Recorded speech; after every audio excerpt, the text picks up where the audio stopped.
নমস্কার বন্ধুরা, সবাইকে জগন্নাথের রথযাত্রার অনেক অনেক শুভেচ্ছা। রথ কি? আমাদের জীবনটাও না এক ধরনের রথের মতো,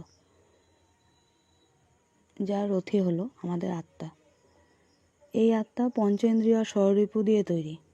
এই রথকে আত্মারূপী রথী আজীবন টেনে চলেছে। রথের রশি স্বরূপ হলো আমাদের মন। রথকে যেমন রশি কন্ট্রোল করে, ঠিক আমাদের দেহরূপ রথের কন্ট্রোল করার জন্য মন।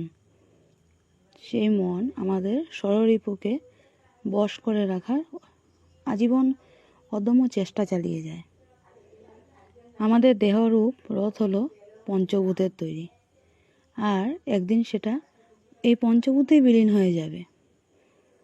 যেদিন আমরা এই পঞ্চভূতের এই নিগূঢ় সত্যকে স্বীকার করে নেব, সেদিন এই মায়ার জগৎ থেকে এই দেহরূপ রথে মুক্তি লাভ সম্ভব হবে।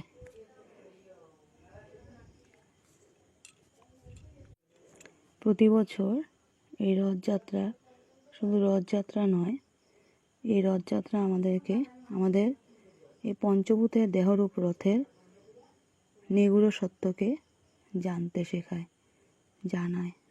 রাধে রাধে।